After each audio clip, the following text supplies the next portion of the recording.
কামরুজ্জামান রতন ভাই, একটু আপনার কাছে জানতে চাই, আপনি নিশ্চয়ই কিছু একটা যোগ করতে চাইবেন, তবে তার আগে আমি একটু প্রশ্ন রাখতে চাই। জামাতের রাজনীতি বন্ধের নিষিদ্ধের আহ্বান জানিয়েছেন বিএনপি চেয়ারপারসন উপদেষ্টা মোয়াজ্জেম হোসেন আলাল, এবং তিনি বলেছেন স্বাধীনতা সার্বভৌমত্বের প্রশ্নে জনগণ আর প্রতারণা দেখতে চায় না, মানবতা বিরোধী অপরাধে জড়িত থাকার দায় জামাতকে নিষিদ্ধ করতে হবে। একটু আপনার কাছে জানতে চাই, আমি প্রশ্নটি রাখতে চাই যে জামাত আপনাদের সাথে দীর্ঘদিন ছিল, যখন ক্ষমতায় আপনারা গেছেন তখন তাদের উপর ভর করে গেছেন, আপনারা বিরোধী দলে ছিলেন তখন একসাথে ছিলেন, তখন এই ধরনের কথা শোনা যায়নি বিএনপি নেতাদের মুখে।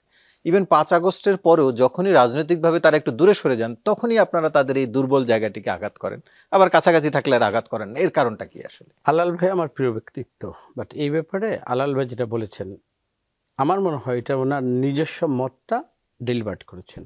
এটা আমাদের দলীয় সিদ্ধান্তে এমন কোনো সিদ্ধান্ত হয়নি যে এই ধরনের কথা আমরা বলবো। জামাত সম্পর্কে আমাদের আগে একটা ক্লিয়ার কনসেপ্ট ছিল, কি কারণে আমরা তাদের সাথে আমরা ঐক্যবদ্ধ, সেটা জাতির কাছে পরিষ্কার। বাট এখন জামাতকে নিষিদ্ধ করা, এইটাও আমাদের দল থেকে কখনো কিন্তু এই ধরনের সিদ্ধান্তের কোনো সিদ্ধান্ত আমি জানি না। এই সিদ্ধান্তের কথা তো এটা তো পতিত ফাসিকি যে সরকার ছিল সে তো নিষিদ্ধ করতে চেয়েছিল জামাতকে। জনগণ যদি জামাতকে যদি ভোট দেয় বা জনসমর্থনের মধ্যে যদি জামাত যদি রাজনীতি করতে চায়, সেখানে জনগণের উপর জাস্ট ছেড়ে দেওয়া উচিত। আর এখানে এটা হলো আমার উত্তর। আর মারদিয়া মমতাজ একটা কথা বলেছেন, এইখানে আমার একটু আকীদাগত আমার একটু সমস্যা, বা আমার দৃষ্টিকোণ থেকে আমি যেটা বলি, জামাতে ইসলামের ব্যাপারে যেটা ওই যে তালিমের নামে যে দাওয়াতটা, বা আপা বলেছেন মাসলা মাসাইলের জন্য আমরা এই দাওয়াতের যে ইয়েটা আমরা যেতে পারি। তো আপা আমার প্রশ্ন, নির্বাচন আসলেই কি নামাজ বা বিভিন্ন মাসলা আমাদের শেখাতে হবে, না এটা তো প্র্যাকটিসিং মুসলমান যে প্রতিনিয়ত আমার মনে হয় যে যদি তালিম করতে হয়, কাউকে যদি পরিশুদ্ধ কোরআন মজিদ শিখাইতে হয়, এবং মাসলা মাসাইলের ক্ষেত্রে এটা তো সারা জীবনের প্র্যাকটিসের সাথে জড়িত।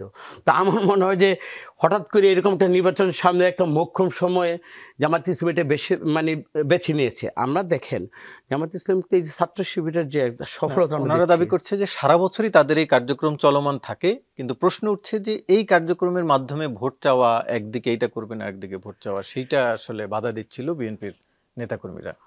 না, আপনি এই যদি আমার এই মানে আমি আপনাকে আবার ক্লিয়ার করে বলি, আমার সাথে যখন তালিমের ইয়েটা আমিও জানি, আমিও তাবলিগ জামাতে আমি সময় লেগেছি, কিন্তু আপনি ঢুকবেন আপনি ইসলামের নামে, ওইখানে যদি আপনি যদি দুনিয়াবি কোনো যদি হালতের জন্য তাকে যদি ইনভাইট করেন, এটা আমি ওই যে ছদ্মবেশী আড়ালে এটা করা যায় কিনা এই নিয়ে।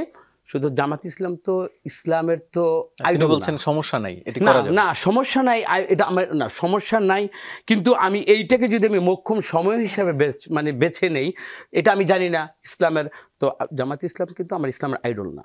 এখানে অনেক ইসলামী দল আছে, বিশেষ করে হেফাজতে ইসলামের যারা যারা মানে আপনার শরিয়া ভিত্তিক যে কথাগুলো বলতে, হক্কানি আলেমদের সাথে আমরা যখনই যতটুকু আমার মোয়ামেলা বা যতটুকু আমার আছে, আমি কিন্তু এগুলো নিয়ে একটু চেষ্টা করি যে আমার পরিশুদ্ধ একটা জীবনের জন্য, আমার প্র্যাকটিসিং মুসলমান হিসাবে আমার যেন কোথাও কোনো ইবাদতের ক্ষেত্রে আমি ভুল পথে বা কোনো আবেগী জায়গা থেকে বা রাজনীতির সাথে ইসলামটাকে আমি ট্রেকিং করে আমি কোনো ইবাদত করতে চাচ্ছি না।